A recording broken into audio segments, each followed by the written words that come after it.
before were guiding light during uncertain times. Throughout the struggles that we experienced, I consistently revisited the sacrifice he was making and principles he represented. My path with Madiba first crossed in the early 50s at the London Railway Police Station. A friend of mine, Simon Malaza, who knew him better, introduced me to him as a Mr. Mandela, quote, a very wise man or a future lawyer, unquote. At that stage, I did not know that our lives were intertwined and bound together by destiny. When I became active in the politics of the African National Congress in the early 50s, I got to know Madiba better.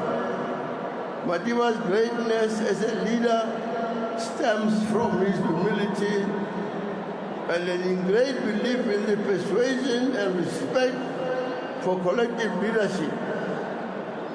He believed in sharing insights and listening to and learning from others.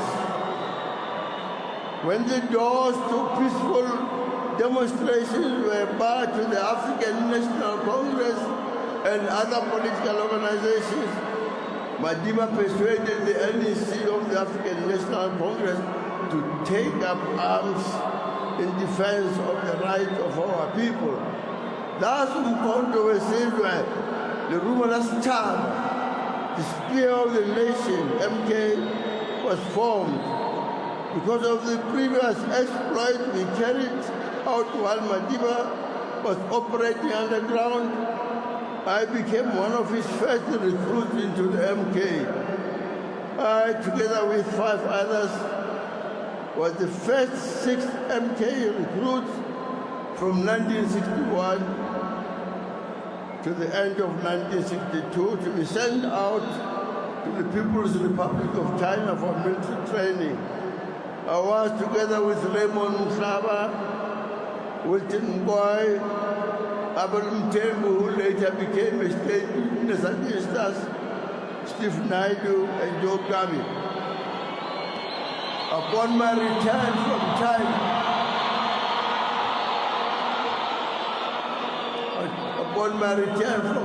I became a member of the National High Command, an organization that was a structure of the ANC that was carrying on and supervising the activities of Umkhonto weSizwe here in the country.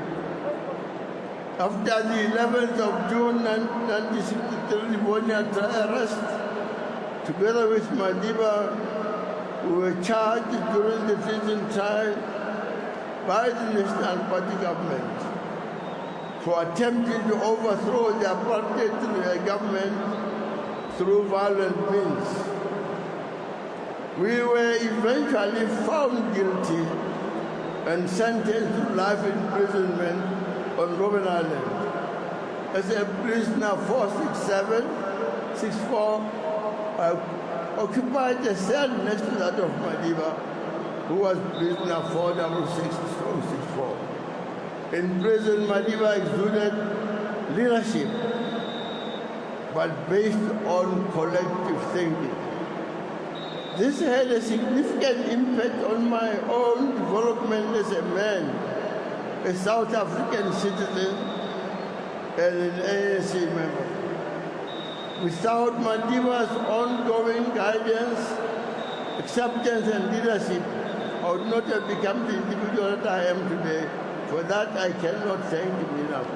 I'm certain not the individual that has been fortunate enough to benefit from the lofty example that Nelson Mandela set.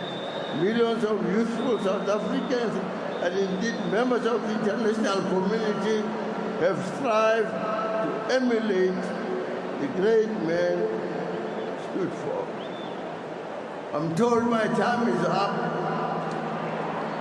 but it should be our collective wisdom, conviction, and resolve as the community of nations to uphold the values of Nelson Mandela. God bless Madiba. God bless your soul. May his soul rest in peace. Thank you very much.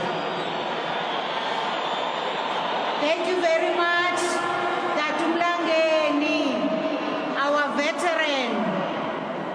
All those who love Tata are here to mourn him in dignity. Right now, we would like to call General Tandukolo Mandela to come and pay tribute on behalf of the family.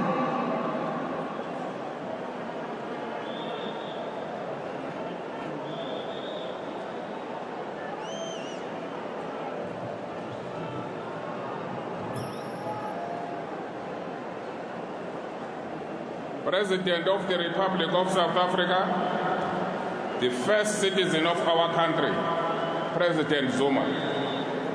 Presidents, Royal Highnesses, Excellencies of the Diplomatic Corps, eminent persons, ladies and gentlemen, on occasions such as this,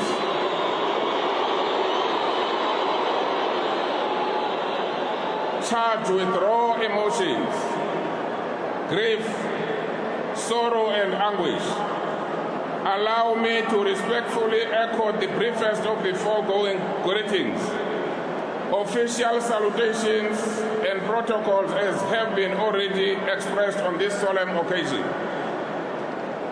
We gather here in person at this stadium, at dedicated venues, in communities around South Africa, and via television, radio, and the World Wide Web to the furthest reaches of the earth, to mourn the great man, but also to celebrate a glorious life well lived. Today, more than any other feeling my family holds, is thankfulness for that wonderful life. On behalf of the family, we take this opportunity to extend our sincere gratitude to the religious communities and various other communities around the globe for their thoughts, prayers, and messages of sympathy and solidarity which they have generously extended to our family. Indeed, our burden of pain and sorrow is daily being lessened by the outpouring national and international grief for our father and elder. We have always been mindful that we share Madiba with the rest of South Africa, Africa, and the rest of the world. Indeed, Madiba was a great man, but was humble in all things. He saw his greatness not as a means to dominate or express a sense of superiority over the others, but as a means to make all men and women equal, so that their lives could be lived to their fullest human potential. To him, life was all about service to others and setting those in bondage free. This is what Mandela's life was about. That is his vision for South Africa and Africa. And this legacy lives us on to carry on.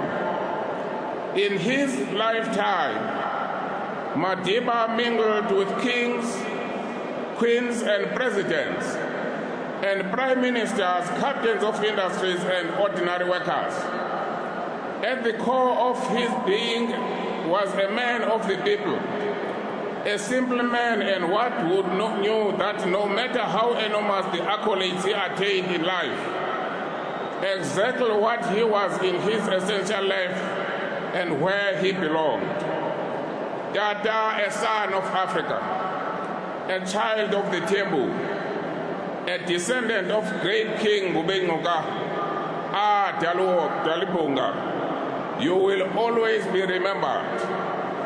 And what is so glorious in that, as Mandela would have wished it, among the throngs here in this morning are the powerful and the weak, the rich and the poor, the mighty and the ordinary, all here sharing a unified purpose to mourn this special sign of the African soil. I am sure Madiba is smiling from above as he looks down on the multitude of diverse faces gathered here, for this what he strove for, the equality of man, the brotherhood of humanity, and the unity of progressive purpose until his last days. That we were blessed to be associated with this amazing icon and to have the role of perpetuating his legacy is the most precious birthright which has been bestowed on us all. As we lift our eyes to the dawn of the new era, without a Madiba on our side, we hope you will join